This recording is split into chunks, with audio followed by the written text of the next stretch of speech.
નમસ્કાર મિત્રો, આજના વિડીયોમાં આપણે પર્યાવરણ વિષયના વર્તમાન પ્રવાહોની ચર્ચા કરીશું.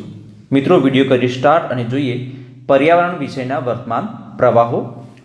હોર્નબિલ ફેસ્ટિવલ 2024નું આયોજન કયા રાજ્યમાં કરવામાં આવ્યું હતું?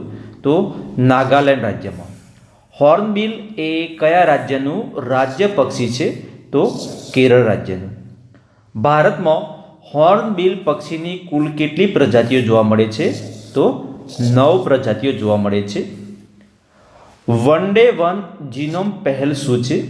તો ભારતની વિશાળ સૂક્ષ્મજીવીય ક્ષમતાને પ્રદર્શિત કરવાની પહેલ એટલે one day one genome. Botanical survey of ઇન્ડિયાના વનસ્પતિ શાસ્ત્રીઓએ કઈ ફૂલોની નવી પ્રજાતિની શોધ કરી છે? તો ક્રિનમ એન્ડ્રિકમ નામની નવી ફૂલોની પ્રજાતિની શોધ કરી છે. આ ક્રિનમ એન્ડ્રિકમના ફૂલ એ મીણ જેવા સફેદ કલરના હોય છે અને જે એપ્રિલથી જૂન મહિનામાં આ ફૂલ આવે છે. કોના દ્વારા પ્રથમ ગ્લોબલ ટ્રી એસેસમેન્ટ રિપોર્ટ જાહેર કરવામાં આવ્યો? તો IUCN દ્વારા. તાજેતરમાં ક્રોમિસ અબાદા નામની નવી ડેમ સેલફિશ પ્રજાતિની શોધ ક્યાં કરવામાં આવી? તો માલદીવમાં.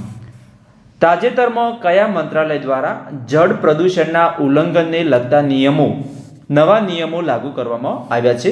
તો પર્યાવરણ મંત્રાલય દ્વારા. કયા રાજ્યમાંથી દેડકાની નવી પ્રજાતિ રાઓર્ચે સ્ટેસ અસાગ્રેન્સિસ મળી આવી? તો મેઘાલય રાજ્યમાંથી. તાજેતરમાં દ્વારકામાં મળી આવેલી સ્ટોકડ જેલીફિશની દુર્લભ પ્રજાતિની શોધ કોના દ્વારા કરવામાં આવી? તો ડૉક્ટર હિથિસા બેરોલિયા દ્વારા. આ જેલીફિશનું નામ હતું કલવાડોસિયા ફેસ્ટિવલા. હાલમાં જમુના નામની વાગણ મહારાષ્ટ્રના કારોબા અંધારી ટાઈગર રિઝર્વમાંથી કયા ટાઈગર રિઝર્વમાં સ્થળાંતરિત કરવામાં આવી? તો સિમલીપાલ ટાઈગર રિઝર્વમાં સ્થળાંતરિત કરવામાં આવી.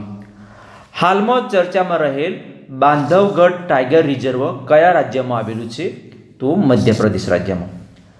તાજેતરમાં મધ્યપ્રદેશ સાથે કયા રાજ્યે ચિત્તાના સંરક્ષણ માટે સંયુક્ત કોરિડોર મેનેજમેન્ટ કમિટીની રચના કરી? તો રાજસ્થાન રાજ્યએ. તાજેતરમાં ભારતના કયા રાજ્યમાં સફેદ પીંછાવાળા દુર્લભ મોરને લ્યુન્સિઝમના કારણે બચાવી લેવામાં આવ્યો હતો? તો તમિલનાડુ રાજ્યએ. તાજેતરમાં પ્રાણી સંગ્રહાલયના પાણીને સાફ અને શુદ્ધ કરવા માટે નેનો બબલ ટેકનોલોજી ક્યાં શરૂ કરવામાં આવી હતી? તો નવી દિલ્હીમાં. હાલમાં પશ્ચિમ ઘાટ પાસેથી નવી તાજા પાણીની કઈ માછલીની પ્રજાતિની શોધ થઈ? તો જીનસ કોઈમા નામની તાજા પાણીની માછલીની નવી પ્રજાતિની શોધ કરવામાં આવી છે. તાજેતરમાં મગરની નવી પ્રજાતિ કયા દેશમાંથી મળી આવી?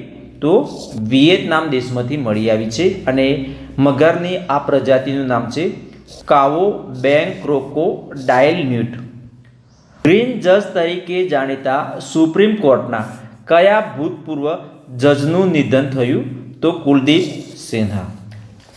આભાર મિત્રો. તો આ હતો પર્યાવરણ વિષય પર આધારિત વર્તમાન પ્રવાહનો વિડીયો. હું આશા રાખીશ કે આજનો વિડીયો આપણને ગમ્યો હશે. મિત્રો, વિડીયો ગમ્યો હોય તો વિડીયોને લાઇક કરવાનું, ચેનલને સબસ્ક્રાઈબ કરવાનું ભૂલતા જ નહીં. હવે મળીશું એક નવા વિડીયો સાથે, એક નવા ટોપિક સાથે. ત્યાં સુધી જય હિન્દ, વંદે માતરમ, જય ગરવી ગુજરાત.